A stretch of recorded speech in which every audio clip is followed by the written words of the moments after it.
Shankar Vilas bridge కూల్చివేత పనులు దాదాపుగా పూర్తయ్యాయి. దాదాపుగా 70 ఏళ్ల క్రితం అప్పట్లో గుంటూరు తూర్పు, పశ్చిమ నియోజకవర్గాలను అనుసంధానం చేస్తూ ఈ బ్రిడ్జిను నిర్మించారు. ప్రస్తుతం ఈ బ్రిడ్జి శిథిలావస్థకు చేరడంతో ఆ స్థానంలో కొత్త బ్రిడ్జి నిర్మించేందుకు కూటమి ప్రభుత్వం నిర్ణయం తీసుకోవడంతో అధికారులు గుంటూరులోని శంకర్ విలాస్ బ్రిడ్జిని కూల్చివేస్తున్నారు. బ్రిడ్జి పరిసర ప్రాంతాలలో కొత్తగా రైల్వే ట్రాక్ కు సైతం భూమి పూజ చేశారు. ఇక ఇదే విషయానికి సంబంధించి పూర్తి సమాచారాన్ని మా సీనియర్ కరెస్పాండెంట్ కొండలరావు అందిస్తారు. చారిత్రాత్మక కట్టడం నేలమట్టమవుతుంది. అదే శంకర విలాస్ బ్రిడ్జి. గుంటూరు తూర్పు నియోజకవర్గం, పశ్చిమ నియోజకవర్గాన్ని కలుపుతూ 1958లో దాదాపు 70 సంవత్సరాల క్రితం ఈ శంకర విలాస్ బ్రిడ్జి నిర్మాణం కొనసాగింది. అప్పట్లో ఏదైతే గుంటూరు తూర్పు నియోజకవర్గం, పశ్చిమ నియోజకవర్గానికి కావచ్చు, అమరావతి వెళ్ళే రహదారి కూడా ఈ బ్రిడ్జి ద్వారానే ఎన్నో రాకపోకలు, ఎన్నో వాహనాలు కానీ ప్రజలు నడవటానికి కానీ ఈ బ్రిడ్జిని అప్పట్లో ఉపయోగపడింది. అప్పటి నుంచి కూడా దాదాపు 70 సంవత్సరాల పాటు ప్రజలు కానీ వాహనాలు కానీ ఈ బ్రిడ్జి మీద రాకపోకలు సాగించిన పరిస్థితి అయితే కనపడుతుంది. ఇప్పుడు ఏదైతే ఈ శంకర విలాస్ బ్రిడ్జి ఉందో కొత్తగా ఇప్పుడు నిర్మాణం చేపట్టనున్నట్టు ఉంది. అయితే ఏదైతే దాదాపు 98 కోట్ల రూపాయలతో శంకర విలాస్ బ్రిడ్జి నిర్మాణ పనులు ఇప్పటికే ప్రారంభమయ్యాయి. అయితే ఏదైతే పాత బ్రిడ్జి ఉందో దాన్ని పూర్తిగా నేలమట్టం చేసే పనిలో కూడా అధికారులు నిమగ్నమై ఉన్నారు. వాహనాలు తీసుకొచ్చి బుల్డోజర్లు వీటితో ఈ శంకర విలాస్ బ్రిడ్జిని పగలగొట్టి కొత్త బ్రిడ్జి నిర్మాణానికి ఇప్పటికే శంకుస్థాపన చేశారు.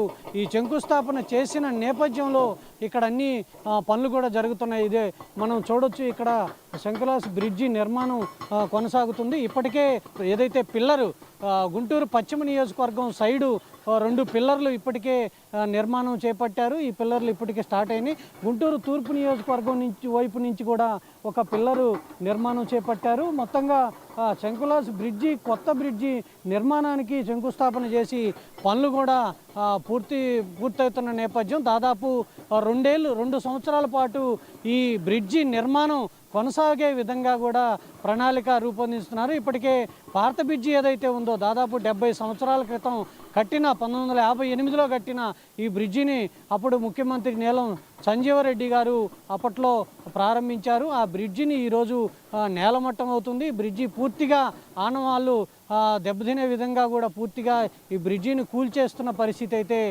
ఇక్కడ కనపడుతుంది. అయితే కొత్త బ్రిడ్జి ఏదైతే కూటమి ప్రభుత్వం అధికారంలోకి వచ్చిన తర్వాత కొత్త బ్రిడ్జి నిర్మాణాన్ని చేపడతామంటూ కేంద్ర మంత్రి ఏదైతే గుంటూరు పార్లమెంటు సభ్యులు పెమ్మసాని చంద్రశేఖర్ 98 కోట్లతో కొత్త ఆర్ఓబిని నిర్మించే విధంగా ప్రణాళిక ముందుకు తీసుకెళ్తున్న నేపథ్యం కనపడుతుంది. అయితే ఇప్పటికే పనులు ప్రారంభించిన సందర్భంలో ఏదైతే గతంలో గుంటూరు నియోజకవర్గాన్ని పశ్చిమ తూర్పు నియోజకవర్గాన్ని కలిపే విధంగా ఈ బ్రిడ్జి ఉంది కాబట్టి ట్రాఫిక్ బాగా విపరీతంగా పెరిగిన నేపథ్యంలో గతంలో 2014లో కూటమి ప్రభుత్వం అధికారంలోకి వచ్చినప్పుడు అప్పటి పార్లమెంటు సభ్యులు గల్లా జయదేవ్ ఉన్నారో 167 కోట్లతో సింగిల్ పిల్లర్ ఫ్లైఓవర్ని నిర్మించే విధంగా ప్రణాళికలు రూపొందించారు. అయితే అప్పట్లో 2019లో కూటమి ప్రభుత్వం అధికారం కోల్పోయిన తర్వాత వైఎస్ఆర్సీపీ అధికారంలోకి వచ్చిన తర్వాత ఈ బ్రిడ్జి నిర్మాణం దాదాపు 5 ఏళ్ల పాటు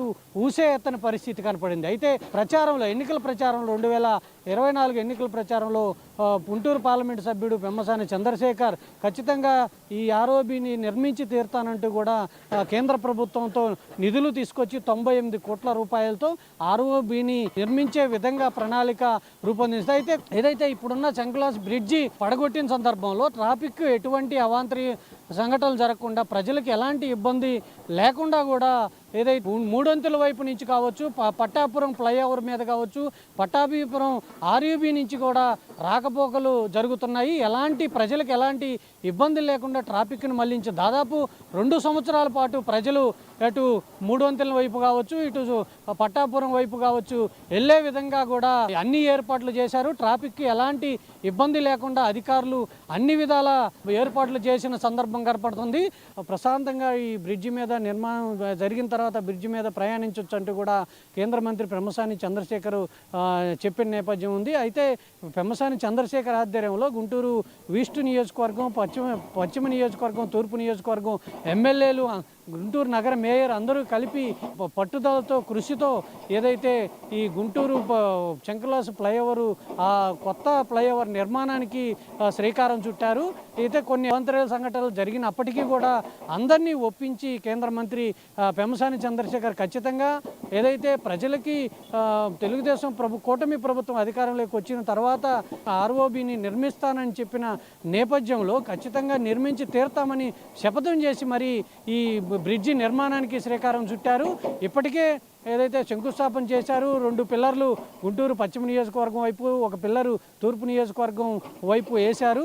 అయితే కొంతమంది ప్రజలు ఎంతో చారిత్రాత్మక కట్టడం గుంటూరు శంకర్లాస్ బ్రిడ్జి అంటే ఎంతో పేరున్న బ్రిడ్జి, అయితే ఆ పేరున్న బ్రిడ్జిని కూల్చివేయటం కొంత బాధ కలిగిస్తున్న నేపథ్యం అయినప్పటికీ కూడా కొత్త బ్రిడ్జి వస్తే ప్రజలు ఇబ్బందులు లేకుండా, ట్రాఫిక్ ఇబ్బందులు లేకుండా కొత్త బ్రిడ్జి నిర్మాణం జరుగుతుంది కాబట్టి కొంత ఆనందం వ్యక్తం చేస్తున్న పరిస్థితి అయితే కనపడుతుంది. ప్రస్తుతం బ్రిడ్జి పూర్తిగా డిమాలిష్ చేశారు, పూర్తిగా అయిపోవచ్చింది. కొంత మేరే ఉన్నట్టు కూడా కొంత మేరే ఉంది.